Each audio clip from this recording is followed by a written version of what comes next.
You are listening to New Horizon, the podcast, providing solutions for today and tomorrow. Through in-depth research, statistics, discussions, and so much more. Join us as we tackle real-life situations that plague the African society. Be an agent of change today and help us pave a way for the renewed understanding of Mother Africa. Give us your valued feedback and suggestions and be part of the solution today and facilitate the unified growth of our community. Change starts with you. Hello guys, this is Kumbula here. I know it's been a long time ever since you heard anything coming from my channel. Well, many reasons behind that. Not really necessarily go through those today, but anyway, today let's just talk about, let's just discuss the question, are you insured? So, what really happened, let me just give you a short background to this story which I'm about to tell you. Recently being today, I was approached by two people who were they wanted to give me the good news. Well, they came to my place and naturally they wanted to to share some of the good news from the Bible, of course. So I spoke to them and they asked me a question, what my thoughts were on what peace really is, and naturally I just explained to them what I thought it was. Peace is when when you're not worrying, when everything has been taken care of, when you're so sure deep inside that God is there and that God is always watching over you, then that's real peace. When you know that no matter what happens, you're always covered. That is real peace. And yeah, they also gave me their own other explanation. But anyway, what then happened later on is that they gave me an opportunity, they told me to say something, and I just decided to ask them the question: are you actually insured? And initially, of course, maybe they thought that I was talking about financial insurance, health, travel insurance, or whatever it is. But no, what I actually meant is that in your life, is there any form of insurance for your life, for your spiritual life? Do you have some form of insurance to that, So anyway, I just ended up explaining to them what I wanted to say anyway. So yeah, basically, what I wanted to tell them was that with this insurance thing, right, the problem that we face as Christians is that a lot of us, we claim to be Christians. We like that picture. We like the title. We'd like to be called Christians. We want to be called Christians, right? We want to be seen on Sunday as Christians, right? We want to be seen even Monday to Friday, Monday to Sunday. I mean, Sunday to Sunday. Some people actually do want to be seen as Christians, right? Others, not so much, right? But the main issue is that the state of your own Christianity as a person is not based upon what others think. It's not based upon the physical outlook of it, whether you dress like a Christian or you walk like a Christian or you're seen in church every single Sunday. That's not the real definition of what a Christian is. A Christian, in my own humble opinion, is somebody who has this relationship with God, right? A relationship in which when something bad happens, they are insured by God, and they themselves believe this, right? What am I trying to say? Okay, let me just simplify this. For example, right? When people go through difficulties, right, be it financial or whatever type of difficulties, I mean, we all go through difficulties, right? What do we do? What do most people do, in fact, when they're faced with those difficulties? Who do they go to first when they're faced with those difficulties? If you're faced with a financial problem and you go to your friends first, right?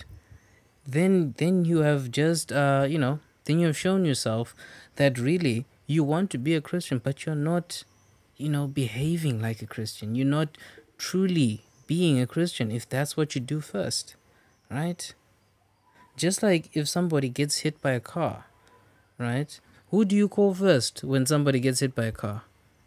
Do you call the mechanic, or do you call the ambulance people? Do you call the police, right? In a normal situation, theoretically, you should call the ambulance people, right? Because they're the ones who can come and save the person, right? But then if you're there calling the mechanic to come fix up the car or come tow the car instead of taking care of the person who's been hit by the car, then you define yourself as somebody who's actually caring, towards humanity, right? Are you really somebody who's caring if you do that? Of course not. You're only caring about the car, right? And not actually about the person who's been hit by the car, right? And that's the main issue that really, distinguishes a lot of people, you know. Of course, Christianity is not. It's not about your relationship with each and every single person in the world. No, it's more about the relationship that you have with God. Because at the end of the day, it's going to be you facing God at the end. At the end, the judgment day. It's just going to be you and God, right? So now the question is, do you have insurance for this? All right, let's get a little bit technical. Just to further, explain a few points. Think of your life as a bank account, right?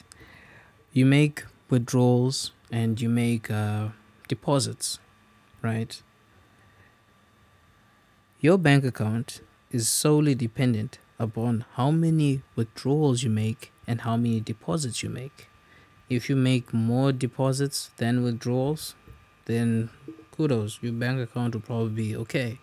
If you make the same amount of deposits as the same amount of withdrawals, then maybe your bank account is going to remain stagnant, going to be at the same level. But if you make more withdrawals than deposits, then you might find your bank account in the negative. It might be maxed out or whatever you call it, right? So think of it this way: every single deposit that you put into your life's bank account is a good deed. Doing something good is a deposit in your life, right? When you do something bad or you sin, that's a withdrawal, right? We all know that all people sin, right? But we have an opportunity to not sin, right? And we also do have an opportunity to do good things. I mean, yes, it's written somewhere in the Bible that that all your deeds shall be recorded in the book of life, right? And on the day of judgment, your book of life is going to be opened, and and you're going to be able to see what you did, right? So pretty much, if your life is like a bank account, right, God is going to be the auditor of that bank account when the time comes. In fact, he's even watching it right now. He is the accountant right now, right? And he's also going to be the auditor at the end of the day. And you're going to be able to see your financial statements, from the beginning of your life till the end of your life, right? So you have an opportunity, you have a choice to, basically you have the chance to make the decision whether you're going to make more withdrawals or you're going to make more deposits, right? So back to the question about insurance, right? If you have a good account, right, if you're constantly depositing money into your account, then you have some sort of insurance, right? Because if we were to just relate this into real life, if you keep on putting money into your bank account, right, when something bad happens, like a disaster happens, and you happen to need some financial aid to get you over that hump, then by all means you have something in your account to assist you with that, right? It might not be enough, but you will have something in your account to assist you.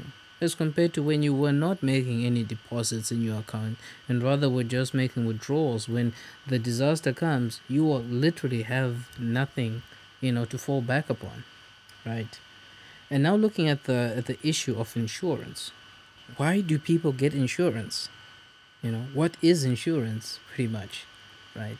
People get insurance so that they can be covered fully when a disaster strikes, right? We've all heard of the different types of insurance.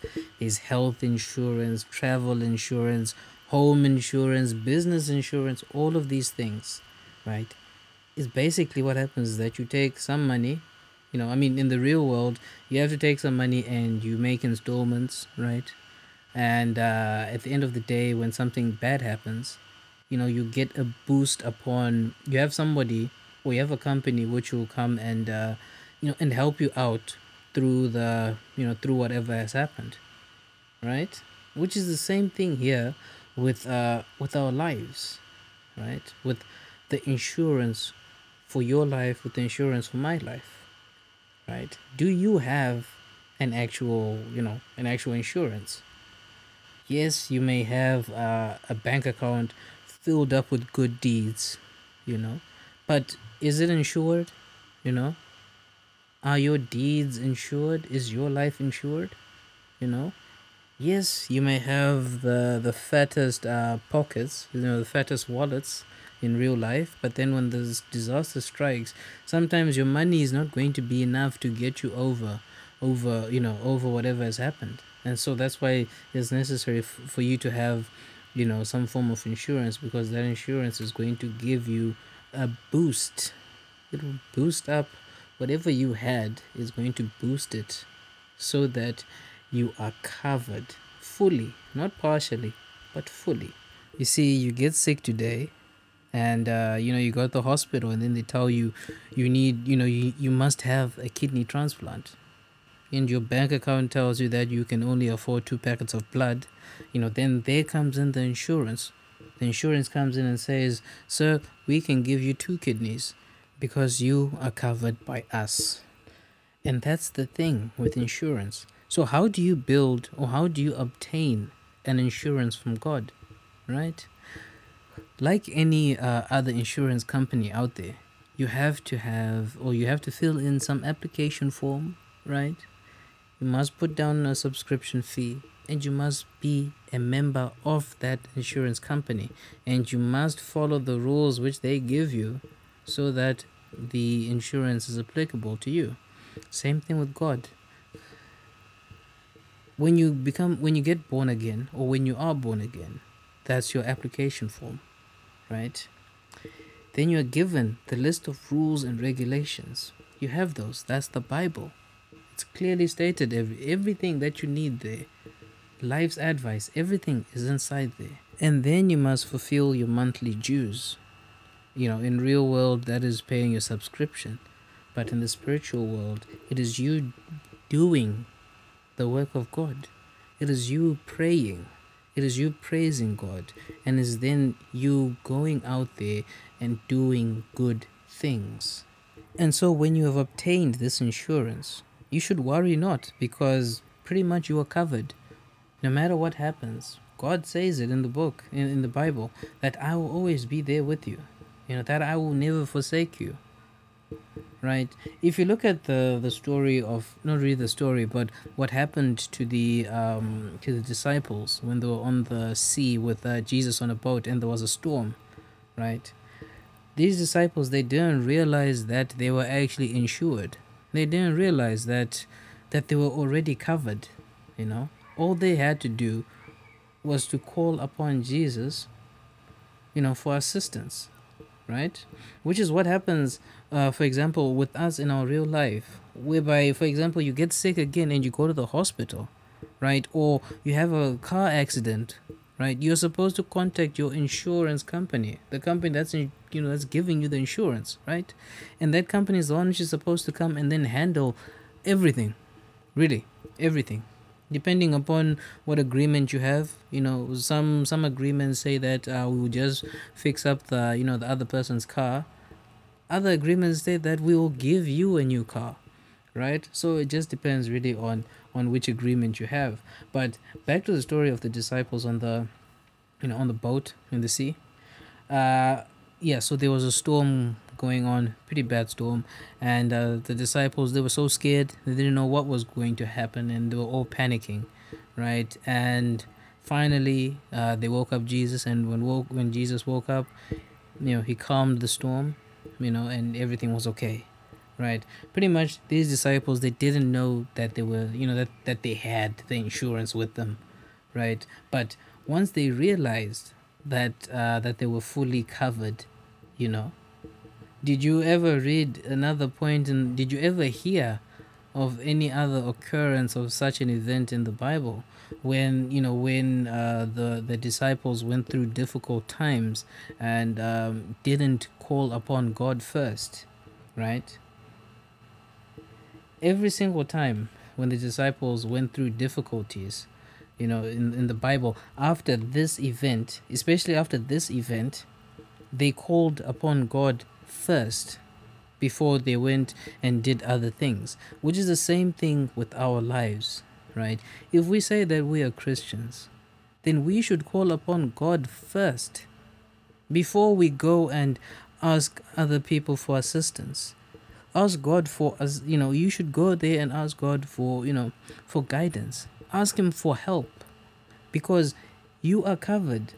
If you know that you have a good live bank account, you've been doing good deeds, and you have an awesome relationship with God, then you should never worry about what's going to happen next, because you should know that God, He knows the beginning from the end. He's the one who created you. He has a plan for you, right? And if He has a plan for you, He's not going to destroy you. Believe me, He does not want to destroy you. He loves you so much, right? Even if He's going to test you, in fact, He's actually testing you when you go through those difficult times. He's testing you because He wants to see how you're going to handle that situation. Even in school, when if you quite recently were in school or whatever, there are tests, right? You write exams and things like that, right? In those exams, do they ask you things that you have not learned? Do they go out there and start, sourcing questions from China, to come and ask you, when they've been teaching you about, about Southern Africa the whole time, then they want you to just know about China? No, of course not. They're going to ask you questions based upon what you have learned, what is in the subject structure, what is in the syllabus, right?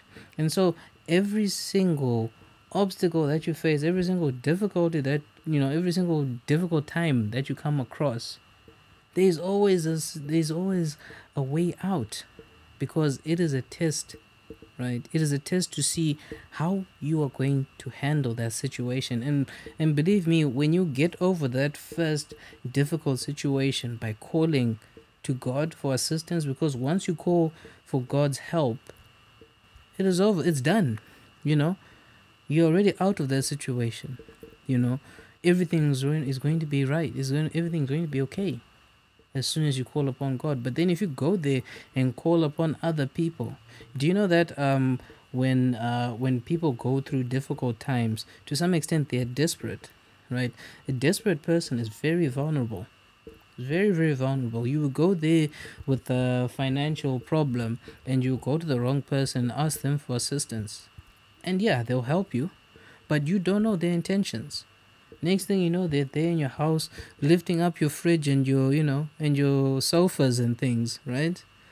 Next thing you know, something bad is happening to you because you went to the wrong people for assistance. When somebody gets hurt on the road, like I said in the beginning, they don't call the mechanic, they call somebody who's trained to do that job, right? And that's the thing. When you are insured by God, you call upon God when the difficult times come, and God will definitely come there and boost you out of that situation.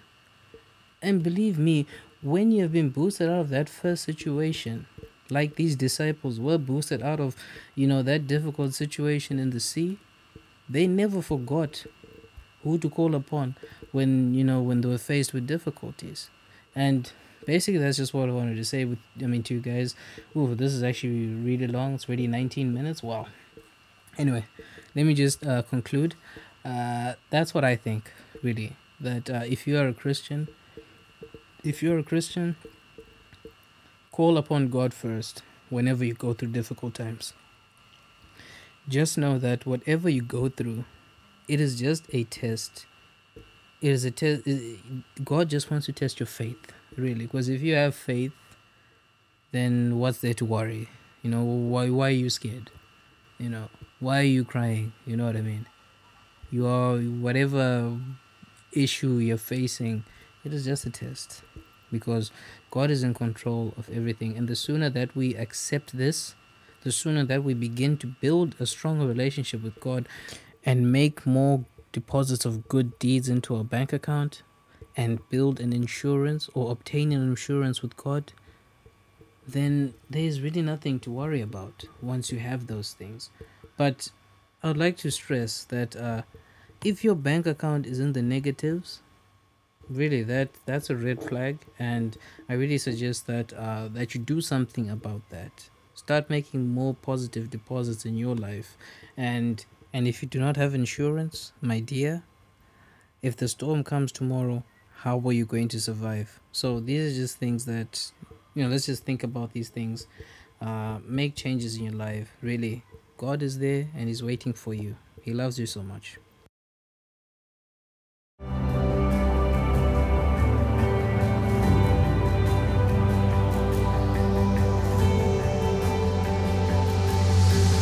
You are listening to New Horizon, the podcast, providing solutions for today and tomorrow through in-depth research, statistics, discussions, and so much more.